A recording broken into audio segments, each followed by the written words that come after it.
जय मसीह के मित्रों, मैं फिर से प्रभु यीशु मसीह के मधुर और मीठे नाम में आप में से हर एक का अभिनंदन करता हूँ। मैं विश्वास करता हूँ कि परमेश्वर का वचन जो हमारे रोज की रोटी है, हमें प्रतिदिन के जीवन में शारीरिक, मानसिक, आत्मिक रूप से तृप्त करती है। और आइए परमेश्वर के पवित्र कलाम पर मनन करने से पहले हम अपने सरों को झुकाकर प्रार्थना में जाएंगे। हमारे उद्धारकर्ता प्रभु यीशु ख्रीस्त, हम आपको धन्यवाद देते हैं कि आपने हमसे प्रेम किया और हमारे उद्धार के लिए आप मनुष्य बनकर जगत में जन्म लिए। पिता परमेश्वर, आपने दुष्टता की ताकतों का, शैतान की बहुत सी बातों का सामना किया, उसे क्रूस पर पराजित किया और हम सबों के लिए उद्धार का मार्ग खोल दिया। इसलिए पिता परमेश्वर, हम अपने शीश नवाते हैं, आपके पवित्र नाम की सिजदा करते हैं और आपसे प्रार्थना करते हैं इस समय आपके पवित्र कलाम से जो कुछ भी हम सीखने जा रहे हैं, बोलने वाले और सुनने वाले दोनों पर आपका बड़ा अनुग्रह हो। प्रभु यीशु, आपके पवित्र और मीठे नाम में इस दुआ को मांगते हैं, आमीन। प्रियो, आज हम एक विशेष बात जो वर्तमान में बहुत जरूरी है, हम में से हर एक के लिए सीखने जा रहे हैं। और जो मेरा विषय है कि हमें प्रभु यीशु मसीह की सामर्थ्य से शैतान से बचकर रहना है, क्योंकि वो विनाश करने वाला है। वो हमारे आत्मिक जीवन को हमेशा नुकसान पहुंचाने वाला है। और इसलिए आज हम शैतान के कुछ गुणों को जो हमारे जीवन में वो डालकर हमें विनाश के रास्ते पर ले जाता है, उस पर मनन चिंतन करने जा रहे हैं, ताकि हम प्रभु की शरण में रहें और शैतान से बचकर रहें और हमारा आत्मिक जीवन आशीषित हो, फलवंत हो और हम शैतान का दृढ़ता से सामना कर सकें और अपने जीवन में आगे बढ़ते जाएं। जब जगत की उत्पत्ति हुई परमेश्वर के द्वारा, उसने अलग अलग वस्तुओं की सृष्टि की और उसने अपने स्वरूप में जब मनुष्य को नर और नारी करके बनाया, तब शैतान मनुष्य पर पहला अटैक करता है, हमला करता है। शैतान, हम जानते हैं, जिसका एक और नाम लूसीफर है, वो एक अच्छा म्यूजिशियन था, संगीतकार था, गायक था, लेकिन उसमें एक दिन घमंड आ गया और उसने अपने आप को परमेश्वर के तुल्य रखने की कोशिश की। और जब परमेश्वर पिता को उसकी ये बात मालूम चली, प्रभु परमेश्वर ने उसे तुरंत ही स्वर्ग के स्थान से नीचे गिरा दिया और वो अंधकार के शक्तियों के साथ, उसके साथ जो दूत गिराए गए थे, जिन्हें हम फॉलन एंजल्स कहते हैं, उनके साथ उस समय से मनुष्य जाति को और इस पृथ्वी को विनाश करने में वो लगा हुआ है, तुला हुआ है। और इसलिए मुझे और आपको उससे प्रतिदिन के जीवन में बचकर रहना है। अदन की बारी में परमेश्वर पिता ने आदम और हवा को रखा और उन्होंने कहा, तुम वाटिका के सब वृक्ष के फलों को खा सकते हो, लेकिन जो बीच में है, भले और बुरे ज्ञान का वृक्ष का फल, उसे मत खाना, नहीं तो तुम मर जाओगे। और सबके द्वारा शैतान वहां पर प्रवेश करता है और उसने सबसे पहला काम किया कि उसने हवा और आदम को बहका दिया। वो एक बहकाने वाला व्यक्तित्व है और वो निरंतर आज भी हमें बहका रहा है कि हम परमेश्वर की आज्ञाओं का उल्लंघन करें और फिर अपने जीवन का विनाश कर डालें। उसने जो गलती स्वयं की थी, उसी गलती को हवा के जीवन में कन्विंस कर दिया। उसने कहा, क्या परमेश्वर ने तुम्हें वृक्षों के फलों खाने को मना किया है? हवा ने कहा, नहीं, हमें कहा गया कि तुम सारे वृक्षों के फलों खा सकते हो, केवल जो वाटिका के मध्य वाला वृक्ष है, जो फॉरबिडन फ्रूट है, भले और बुरे ज्ञान के वृक्ष का फल है, उसे नहीं खाना है। अरे बोलो, तुम ना समझ हो, तुम इस वृक्ष के फल को खाओगे तो परमेश्वर के तुल्य हो जाओगे। और वचन में लिखा हुआ है, जब हव्वा ने देखा कि वृक्ष का फल देखने मनभाऊ, खाने में अच्छा लगने वाला है और आंखों में अच्छा लग रहा है, तो उसने उस फल को तोड़कर खाया और अपने पति आदम को भी दिया। और हम फिर जानते हैं कि मनुष्य जाति का पाप में पतन हो गया। वो बहकाने वाला व्यक्तित्व है, आज भी हमें इसी तरीके से बहकाता है। हमें बचकर रहना है और परमेश्वर की आज्ञाओं को नहीं तोड़ना है और प्रभु के वचन की सामर्थ्य से उसका सामना करना है। अगर हव्वा और आदम उस दिन शैतान से जो सर्प के रूप में आया था, ये कह देते कि हम पहले अपने परमेश्वर पिता की पास जाएंगे और तेरी बात कहेंगे और जो परमेश्वर पिता आदेश देगा उसको ही पूरा करेंगे, उसकी आज्ञा को नहीं तोड़ेंगे, तो पृथ्वी पर पाप का फल उत्पन्न नहीं होता। उन्होंने ये गलती की और आज भी हम बहुत बार परमेश्वर के पास बहुत सी बातों को पूछने नहीं जाते हैं, उसके वचन के खिलाफ चलते हैं और अपने जीवन में फिर दुख उठाते हैं, जैसे हव्वा और आदम ने दुख उठाया और आज सारी मानव जाति उठा रही है। दूसरी बात, शैतान हमें झूठ बोलना सिखलाता है निरंतर। वचन में उसे झूठों का पिता कहा गया है। और वो कैसे लोगों को बहकाता है, अरे अगर तुम्हारा काम निकल रहा है, झूठ बोल दो तो फायदा तो होगा ना, और फिर लोग उसके जाल में फंस जाते हैं। झूठ बोलकर लोग रिश्वत ले लेते हैं, बेईमानी के काम करते हैं, हत्या कर देते हैं, अन्याय में शामिल होते हैं, दुष्प्रचार करते हैं, अनैतिकता के जाल में फंस जाते हैं और शोषण का काम करते रहते हैं और निरंतर झूठ बोलते बोलते उनका जीवन एक झूठ पर ही आधारित होता है। लेकिन हमें मालूम होना चाहिए कि प्रभु यीशु मसीह सत्य है, परमेश्वर सत्य है और झूठ सत्य का सामना नहीं कर सकता। यदि आप सच्चाई पर चलेंगे तो शैतान को हमेशा पराजित करेंगे। और इसलिए याद रखिए कि आपको प्रभु यीशु मसीह के शरण में जाना है और झूठ का जीवन नहीं बिताना है, क्योंकि झूठ का जीवन बहुत लंबा नहीं चलता और झूठ पर रहने वाले लोग अपने जीवन को विनाश में कर देते हैं। तीसरा, वो भरमाने वाला है, वो लोगों को बहका देता है।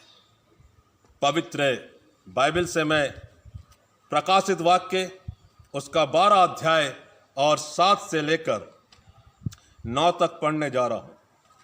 फिर स्वर्ग में लड़ाई हुई, मिकाएल और उसके सरदूत अजगर से लड़ने को निकले और अजगर और उसके दूत उससे लड़े, परंतु प्रबल ना हुए और स्वर्ग में उनके लिए फिर जगह ना रही। तब वह बड़ा अजगर अर्थात वही पुराना सांप जो इब्लीस और शैतान कहलाता है और सारे संसार का भरमाने वाला है, पृथ्वी पर गिरा दिया गया और उसके दूत उसके साथ गिरा दिए गए। मेरे प्रियो, यदि हम शैतान के भरमाने के जाल में फंस जाएंगे, मैं आपको बहुत नम्रता से ताकीद करना चाहता हूं, आपको सचेत करना चाहता हूं कि स्वर्ग में हमारे लिए जगह नहीं रहेगी। प्रभु यीशु मसीह चाहता है कि हम सत्यता के जीवन पर चलें, ईमानदारी के जीवन पर चलें, न्याय पर चलें, दुष्प्रचार से बचें, अपने जीवन में परमेश्वर के वचन की सच्चाइयों पर चलें और स्वर्गीय राज के भागीदार हो। और इसलिए मुझे और आपको मेरे प्रियो इस बात का ध्यान में रखना है कि जो लोग शैतान के द्वारा भरमा दिए जाते हैं, जो झूठ के गढ़ने वाले लोग हैं, जो शैतान से डर जाते हैं और उसकी चालों का सामना नहीं करते, उनके लिए स्वर्ग में जगह नहीं होगी। और इसलिए मुझे और आपको इस बात का ध्यान रखना है। वो बहुत बार हमें ज्योतिर्मय सरदूत का रूप धारण करके ही भरमा देता है और बहुत से लोग ये सोचते हैं कि जो सरदूत आया वो वास्तव में परमेश्वर के द्वारा भेजा गया था और हमें एक अच्छा वचन मिला। लेकिन मैं आपको बताना चाहता हूं, यह वचन के द्वारा ताकीद किया जा रहा है कि हमें शैतान को पहचानना है पवित्र आत्मा के द्वारा, प्रार्थना करने के द्वारा। और यदि वो वास्तव में परमेश्वर के द्वारा भेजा हुआ दूत होगा तो वो कल्याण की बातें कहेगा, और यदि वो परमेश्वर का दूत नहीं होगा तो वो शैतान के द्वारा भेजा हुआ कोई दूत होगा जो मेरे और आपके जीवन को विनाश कर देगा। चौथी बात जो है, शैतान हमें परमेश्वर की निंदा के लिए उकसाता है। जो अय्यूब की पत्नी थी, उसने अपने पति अय्यूब को, जो परमेश्वर का भय मानने वाला इंसान था, जब उसके शरीर में शैतान ने बहुत से घाव उत्पन्न कर दिए, उसने शैतान की चाल को नहीं पहचानी, अपने पति अय्यूब को इस निंदा के लिए, परमेश्वर की निंदा के लिए उकसाया। और बाद में कोई वर्णन नहीं मिलता है उसका। इसलिए हमें शैतान से बचना है। पहला इतिहास 21:6 में शैतान ने दाऊद को जनगणना के लिए उकसाया और यह बात परमेश्वर को बुरी लगी और फिर इस्राएलियों को और दाऊद को उस पाप का दंड भोगना पड़ा। इसलिए हमें शैतान के उकसाने से बचना है। पांचवी बात, वो बाइबल के संदर्भों के द्वारा आपको मजबूर करेगा कि आप उसकी बात मान जाओ। वो प्रभु यीशु मसीह के पास भी परीक्षा लेने आया था। जब प्रभु यीशु मसीह 40 दिन और रात उपवास और प्रार्थना में थे, तब शैतान परीक्षा लेने आता है। मत्ती रचित सुसमाचार और लूका रचित सुसमाचार में वर्णन है। मैं मत्ती रचित सुसमाचार के 4 अध्याय 1 से लेकर 11 तक में जो बातें हैं उसमें से आपके साथ बांटना चाहता हूं। किस प्रकार स्मार्टली, बड़े ही चतुराई से वो यीशु मसीह से बाइबल के संदर्भों में बातचीत करना चाह रहा है, कैसे बातचीत कर रहा है। पहली बात उसने कहा, लिखा है उसके लिए शब्द आया परखने वाला। तब परखने वाले ने पास आकर उससे कहा, यदि तू परमेश्वर का पुत्र है तो इन पत्थरों से कह कि वो रोटी बन जाए। यीशु ने उत्तर दिया, वचन में यह भी लिखा है, मनुष्य केवल रोटी ही से नहीं परंतु हर एक वचन से जो परमेश्वर के मुख से निकलता है जीवित रहेगा। तब दूसरी जो उसने परीक्षा की वो ये थी कि इब्लीस उसे पवित्र नगर में ले गया और मंदिर के कंगूरे पर खड़ा किया और उससे कहा, यदि तू परमेश्वर का पुत्र है तो अपने आप को नीचे गिरा दे, क्योंकि लिखा है वो तेरे विषय में अपने सरदूतों को आज्ञा देगा, वे तुझे हाथों हाथ उठा लेंगे, कहीं ऐसा ना हो कि तेरे पांव में पत्थर से ठेस लगे। प्रभु ने पुनः वचन के माध्यम से उसे जवाब दिया। यीशु ने उससे कहा, यह भी लिखा है, तू प्रभु अपने परमेश्वर की परीक्षा ना कर। तीसरी परीक्षा, फिर इब्लीस उसे एक बहुत ऊंचे पहाड़ पर ले गया और सारे जगत के राज्य और उसका वैभव दिखाकर उससे कहा, यदि तू गिरकर मुझे प्रणाम करे तो मैं यह सब कुछ तुझे दे दूंगा। तब यीशु ने उससे कहा, हे शैतान दूर हो जा, क्योंकि लिखा है तू प्रभु अपने परमेश्वर को प्रणाम कर और केवल उसी की उपासना कर। पृथ्वी पर बहुत से लोग, ये जो तीसरी परीक्षा है उसमें बहुत जल्दी फंस जाते हैं। शैतान उनको जगत का वैभव दिखाता है, बड़े बड़े फिल्म स्टार, बड़े बड़े पैसे वाले खिलाड़ी, प्रोफेशनल्स, बड़े बड़े बिजनेसमैन जो शैतान के दास बनकर अपने जीवन को बर्बाद कर रहे हैं, उनके लिए तीसरी जो परीक्षा प्रभु यीशु मसीह के ऊपर शैतान ने डालने की कोशिश की थी, पूछने की कोशिश की थी, वो बड़ी ही खतरनाक साबित हो सकती है।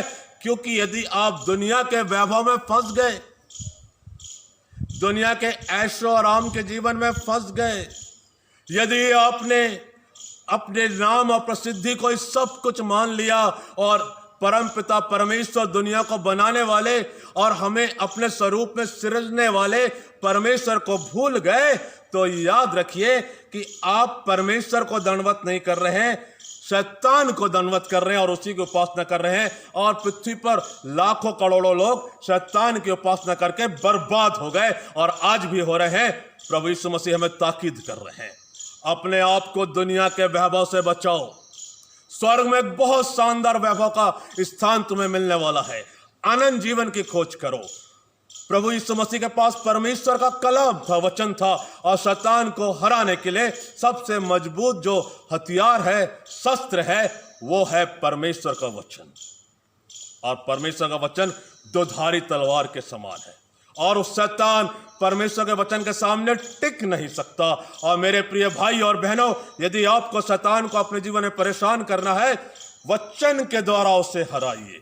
जब भी आपके जीवन में शैतान परीक्षा डाले, वचन के द्वारा उसको पराजित कीजिए। जब भी शैतान आपको दुनिया के बातें फंसाने के लिए कहे, वचन के द्वारा उससे बातचीत कीजिए। यदि आपको दुनिया में बहुत अच्छा धन दौलत है, मिल रही है, अच्छा नाम मिल रहा है, आपके पास एक अच्छा पद है, तो सारी बातों में परमेश्वर को महिमा दे और शैतान के सामने कभी भी घुटने नहीं टेके।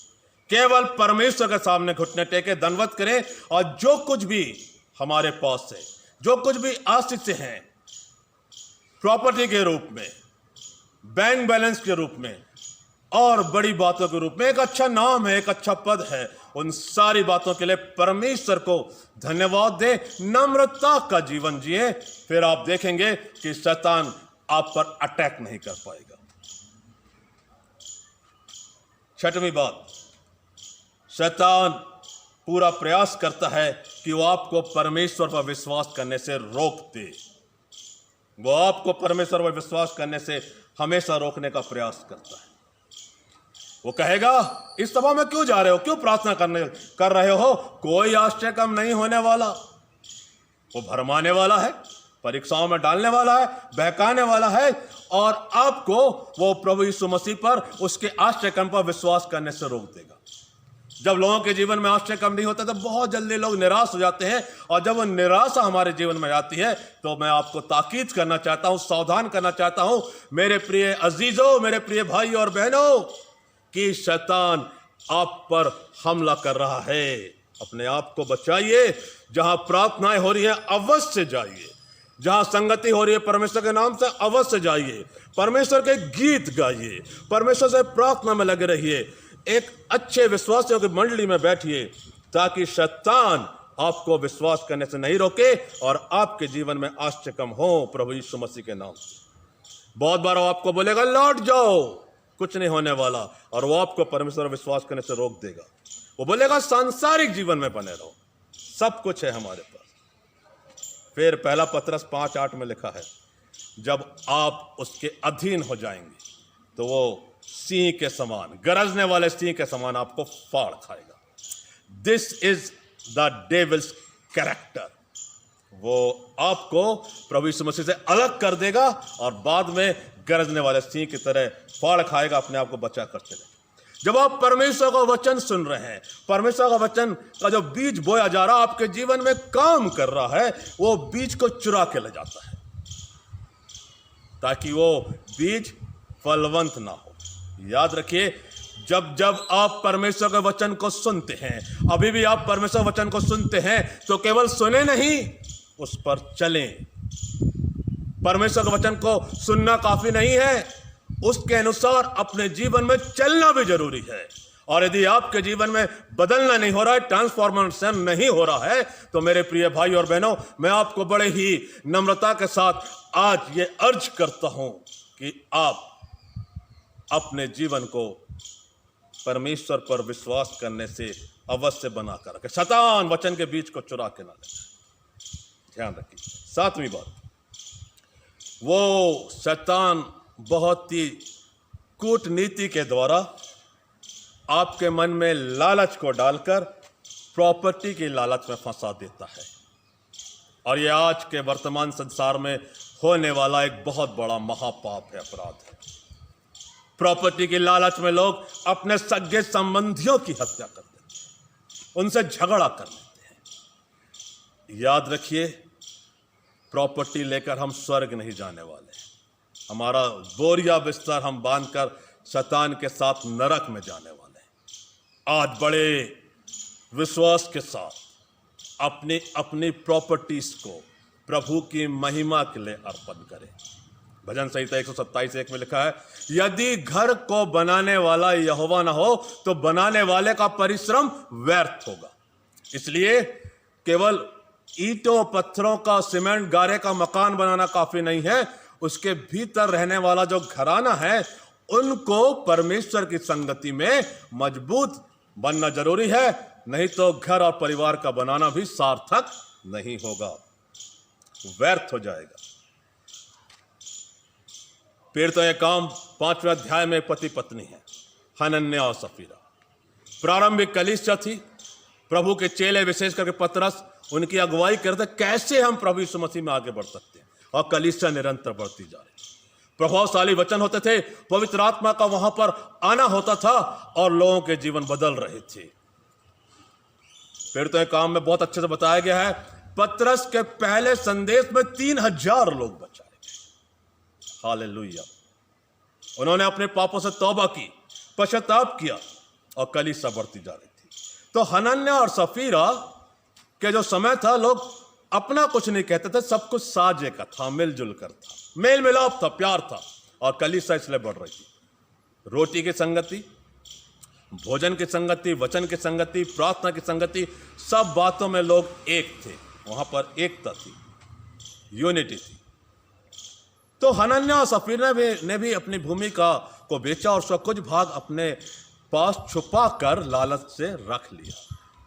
और जब वो उस दाम को, उस राशि को देने के लिए पतरस के पास आए तो पवित्र आत्मा में पतरस ने जान लिया कि हनन्याह झूठ बोल रहा है।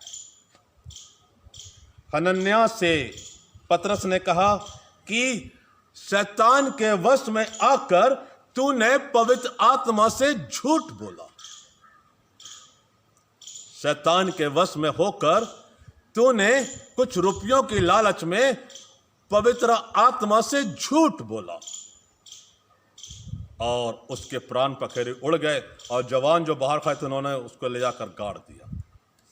कुछ देर बाद उसकी पत्नी इन बातों से अनजान आई और पतरस ने यही प्रश्न उससे पूछा, क्या तुम लोगों ने जमीन भूमि इतने में ही बेची थी? उसने कहा हाँ। तो पतरस को बड़ा दुख हुआ। उसने कहा कि तुम दोनों ने एका किया और पवित्र आत्मा ने झूठ बोला। देख, तेरे पति को गाड़ने वाले बाहर खड़े हैं और तुझे भी ले जाएंगे। और उसके भी प्राण पखेरु उड़ गए और जवानों ने उसे भी बाहर ले जाकर गाड़ दिया। What a shameful story of wife and husband life। हनन्याह सफीरा की कितनी शर्मनाक कहानी है कि परमेश्वर के बड़े दास से उन्होंने झूठ बोला। ये प्रॉपर्टी को बहुत संभाल कर रखिए मेरे मित्रों। परमेश्वर से झूठ ना बोले, परमेश्वर से सच बोले, प्रभु के दासों से सच बोले। और आप देखेंगे कि जब आप परमेश्वर को अपना घर, अपनी प्रॉपर्टी महिमा के लिए अर्पण करते हैं तो परमेश्वर आपकी प्रॉपर्टी और घर से बहुत से आशीषों के स्रोत खोल देगा। ये मेरा खुद का अनुभव है, बहुत से विश्वासी लोगों का अनुभव है, प्रभु के दास और दासियों का अनुभव है कि जब आपका घर पहुनाई का घर, गवाही का घर बन जाता है, जब आपकी प्रॉपर्टी से होने वाले अनाज हो या कोई भी सामान हो, जब आप उसको दया का हृदय लेकर, दया का भाव लेकर जरूरतमंदों के साथ बांट देते हैं और परमेश्वर के कार्यों के लिए, मिशन कार्य के लिए दे देते हैं, आप देखते हैं कि परमेश्वर आपको, आपके वंश को, जनरेशन को हमेशा और हमेशा निरंतर और निरंतर फलवद करते जाता है। मेरा विश्वास है कि हम ऐसा ही जीवन जिएंगे ताकि हमारा घर और घराना प्रभु के करीब रहे। पुराने नियम में एक बहुत ही अच्छा उदाहरण है इस बात का, प्रॉपर्टी के संबंध में।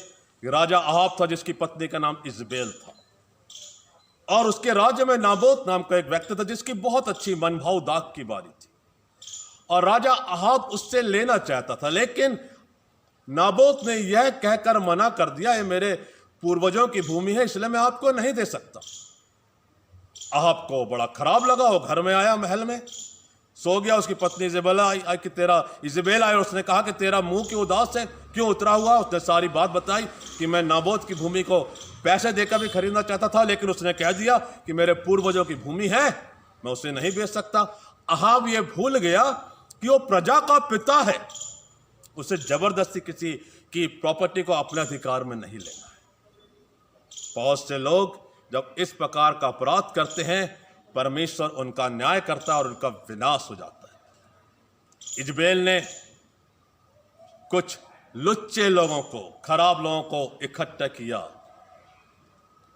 और नाबोत को बुलाया और उसके विरोध में यह कहकर बोलने के लिए उकसा दिया, क्योंकि शैतान इजबेल के जीवन में था कि तुम परमेश्वर की निंदा का दोष लगाना, और ऐसा ही किया गया षड्यंत्र के तहत, और नाबोत को उस षड्यंत्र के तहत इजबेल के कहने पे मार डाला गया।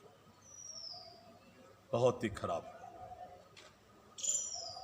लेकिन परमेश्वर से ये बात सहन नहीं हुई, उसे बहुत बुरा लगा। और मैं वचन से पढ़ना चाहता हूं ताकि आप देखें कि वचन में क्या लिखा हुआ है। पहला राजा उसका 21वां अध्याय और 15 से लेकर 16 तक।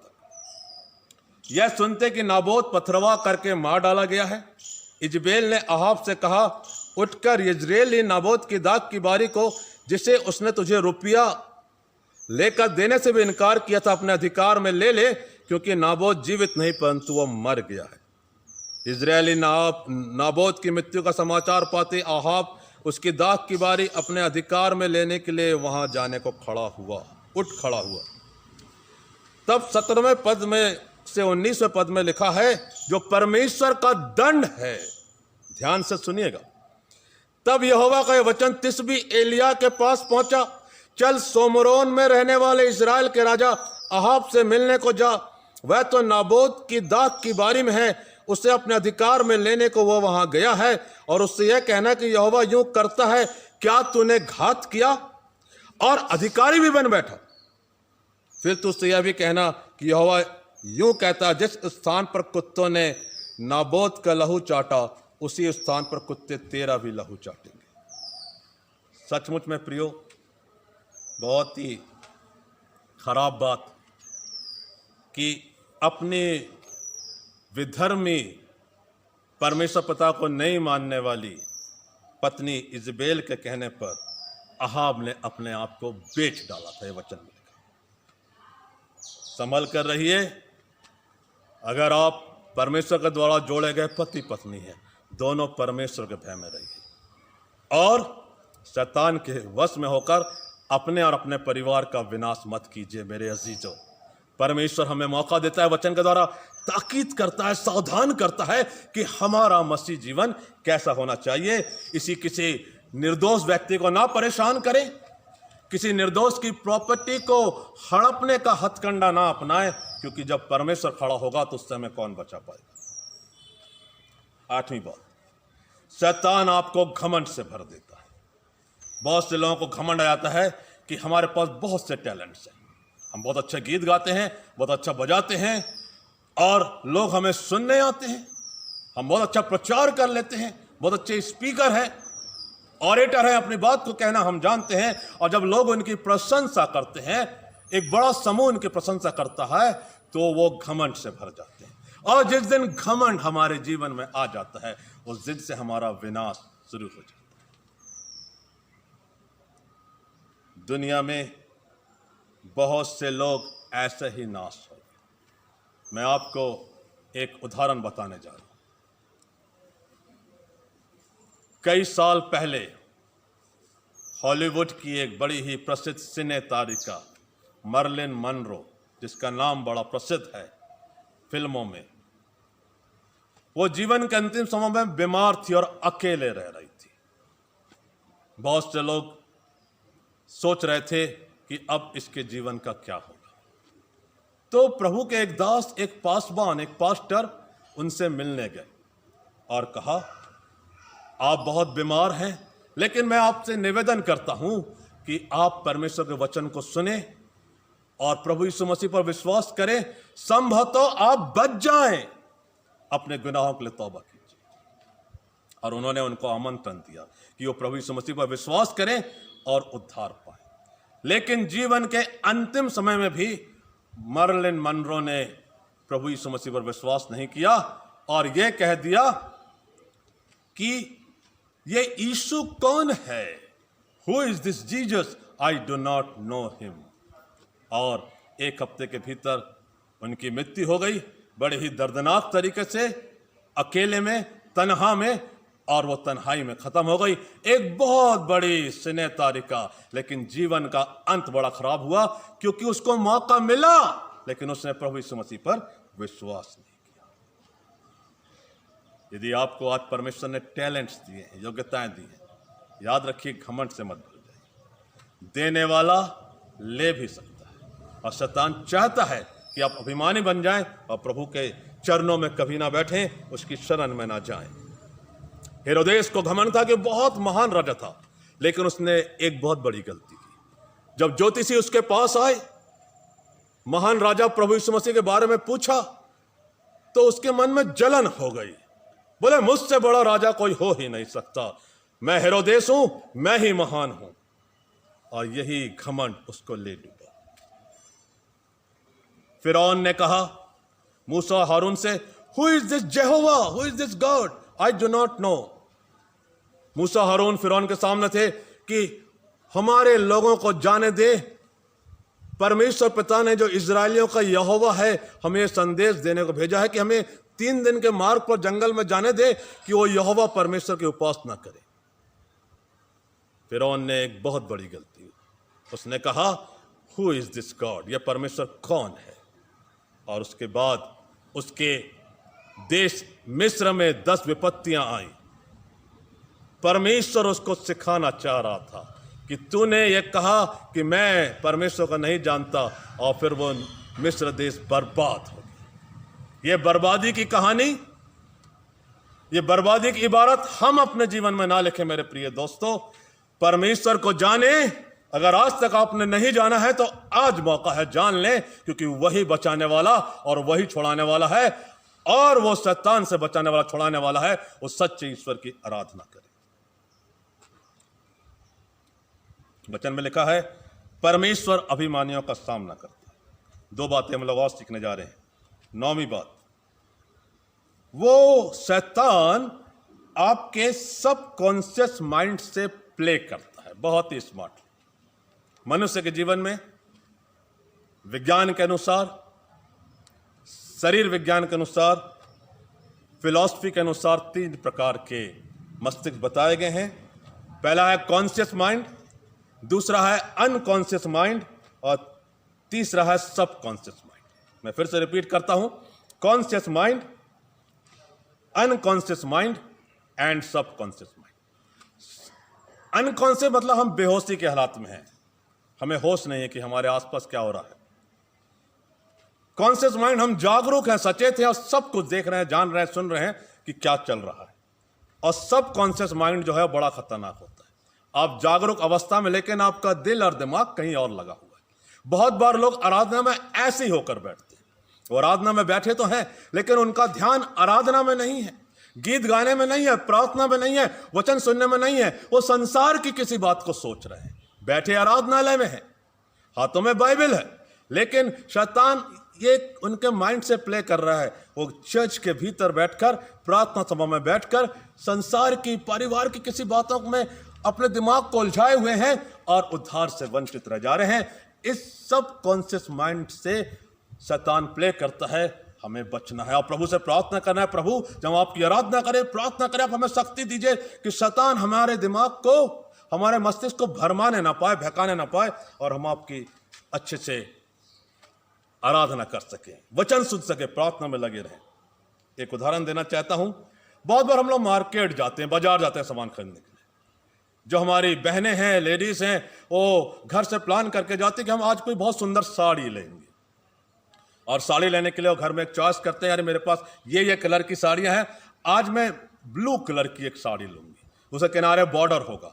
और वो पूरी तैयारी मन में करके जा रही है, दुकान पहुंचती है, लेकिन वो जिस प्रकार की साड़ी का मन में खांचा बनाकर आई है, उस प्रकार की साड़ी दुकान में नहीं है। और दुकानदार ने बहुत सी साड़ियां दिखा रखी हैं उसको। जो सेल्समैन है वो दिखा रहा है, दीदी, बहना, मैडम, ये साड़ियां, लेकिन आपको पसंद नहीं आ रही, उस महिला को पसंद नहीं आ रही कि वो ब्लू कलर की बॉर्डर वाली साड़ी लेना चाहती है। तब वो सेल्समैन एक बड़ा शानदार काम करता है। वो एक दूसरे रंग की साड़ी को उठाता है, उसको तरीके से वो स्वयं के ऊपर धारण करता है, एक पल्लू बनाता है, और फिर वो उस महिला को वो कन्विंस कर देता है, आप इस साड़ी को ले जाइए ना, ब्लू को भूल जाइए, बॉर्डर को भूल जाइए, ये साड़ी में आप ज़्यादा सुंदर लगेंगी, खूबसूरत लगेंगी। और फिर आप जो घर की प्लानिंग में जाती हैं, वो भूलकर आप उस सेल्समैन के द्वारा कन्विंस होकर वो साड़ी खरीद के लाती हैं जो आपने प्लान नहीं किया हुआ। शैतान हमारे सबकॉन्शियस माइंड से ऐसा ही काम करता है। आप जो परमेश्वर की राह में चलने का प्रयास कर रहे हैं, आप जो वचन को सीखने के लिए बाइबल स्टडी क्लास जा रहे हैं, प्रार्थना की संगति में जा रहे हैं, शैतान आपको बोलेगा नहीं नहीं नहीं, इससे अच्छी चीज मेरे पास है, आओ हम मनोरंजन के लिए किसी क्लब में चलेंगे, कहीं पर डांस और डाइन की व्यवस्था है वहां चलेंगे, तुम्हें बड़ा अच्छा लगेगा। और हमारे उस सबकॉन्शियस माइंड को चुरा लेता है। सतर्क रहिए, ये उदाहरण मैंने आपको सावधान करने के लिए बताया है, और अपने आप को यीशु मसीह के साथ कॉन्शियस माइंड में जोड़ कर रखिए।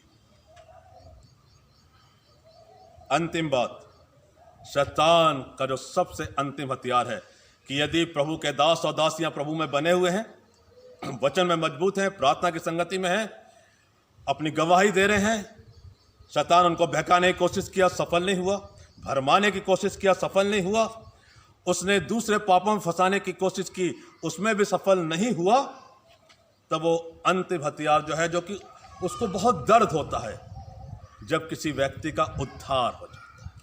और पवित्र काम 4:12 में लिखा हुआ है, और किसी के द्वारा उद्धार नहीं, क्योंकि स्वर्ग के नीचे मनुष्य में और कोई नाम नहीं दिया गया जिसके द्वारा हम उद्धार पा सके। वो नाम प्रभु यीशु मसीह का है। वो प्रभु यीशु मसीह का विरोध करता रहा है शुरू से लेकर आज तक, और जब तक प्रभु दूसरी बार न्याय करने को नहीं आएंगे, वो प्रभु के विरोध में खड़ा होगा और प्रभु के दास दासियों को परेशान करेगा, बीमारियों के द्वारा, हमलों के द्वारा, लालच के द्वारा, धूर्तता के द्वारा, सारे हथियार वो लाएगा, हमला करेगा कि व्यक्ति का उद्धार नहीं हो। वो आपको उद्धार प्राप्त करने से रोकेगा। जो प्रभु यीशु मसीह के साथ गोलगथा की पहाड़ी में 2 डाकू उनके दाएं और बाएं लटकाए गए थे, उनमें से एक डाकू ने पश्चाताप किया, प्रभु के सामने अपने आप के पापों को मान लिया और यह भी निवेदन किया, प्रभु जब आप अपने राज्य में आए तो मेरी सुधि लेना।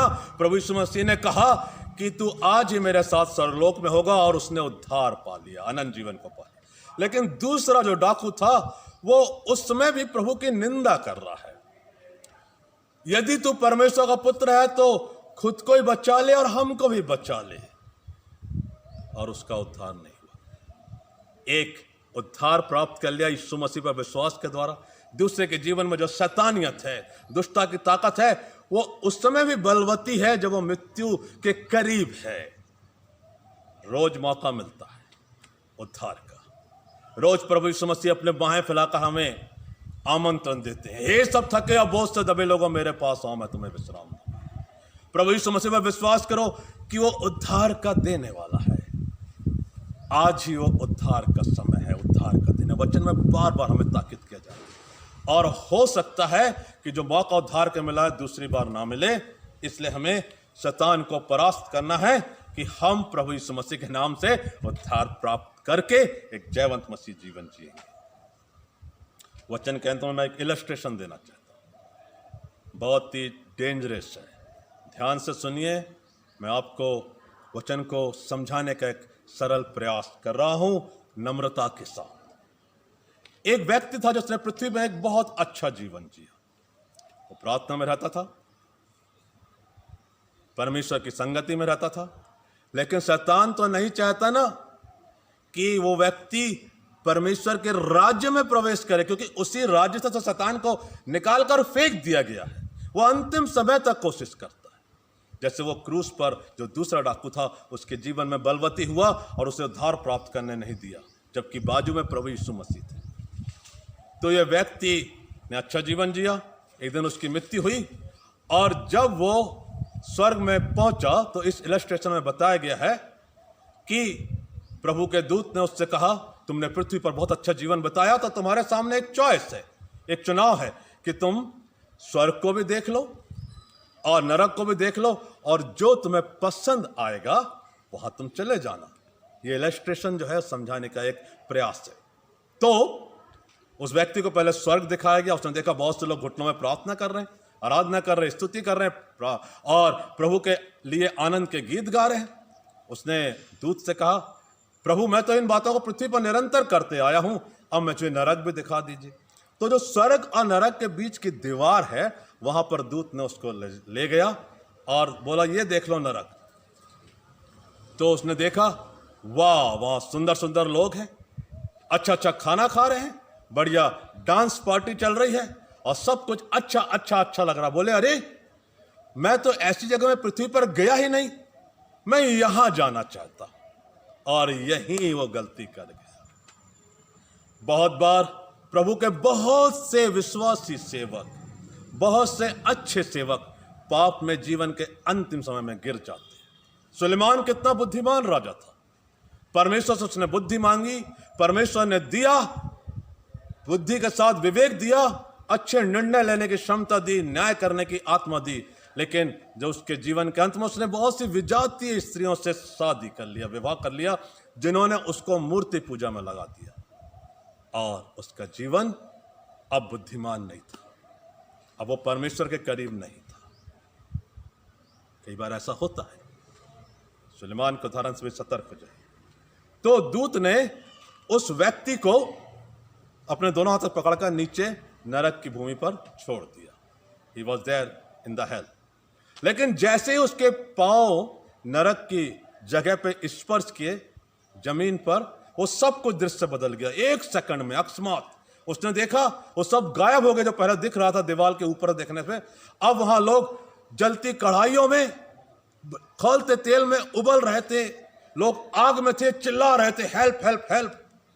उसने ऊपर चिल्लाकर कहा, ओ दूत महाशय, हे प्रभु, मैं तो उस नरक में जाना चाहता हूं जहां बढ़िया डांस और पार्टी चल रही थी, जहां अच्छे खाने खा रहे थे लोग। लेकिन दूत वहां नहीं था, और वहां पर शैतान फिर इस दीवार के इस तरफ जो नरक का भाग है वहां पर ऊपर की ओर से खड़ा दिखाई दिया। और शैतान ने उससे कहा, O foolish fellow, that was my publicity department. हे मूर्ख व्यक्ति, जो कुछ तेरे को नरक में शुरू में दिखाया गया था वो मेरा पब्लिसिटी डिपार्टमेंट। आज संसार में शैतान ऐसे ही पब्लिसिटी डिपार्टमेंट में आपको फंसाकर आपके जीवन को तहस नहस कर देता है। आइए, जो कुछ भी हमने आज वचन से सीखा है, बड़ी गंभीरता के साथ प्रभु के चरणों में जाए। मैं पुनः इन बातों को दोहराना चाहता हूं, वचन में बने रहें, प्रार्थना में बने रहें, प्रभु की संगति में बने रहें, क्योंकि यही बातें हमें शैतान से बचा सकती हैं। जैसा प्रभु के वचन में लिखा हुआ है, शैतान का सामना करो तो वो भागेगा। और शैतान का सामना करने के लिए आपके पास प्रार्थना, वचन, प्रभु यीशु मसीह पर विश्वास, उद्धार का टोप, जो कि आत्मिक जीवन के हथियार है, होना चाहिए। और एक दिन आप जरूर स्वर्ग के राज में प्रवेश करेंगे। आज के वचन के द्वारा प्रभु हम में से हर एक को बहुत बहुत बरकत दे। आइए प्रार्थना करें। प्रभु यीशु, हम आपको धन्यवाद देते हैं कि आप हमेशा शैतान से हमें बचाते हैं, उसकी चालों से बचाते हैं।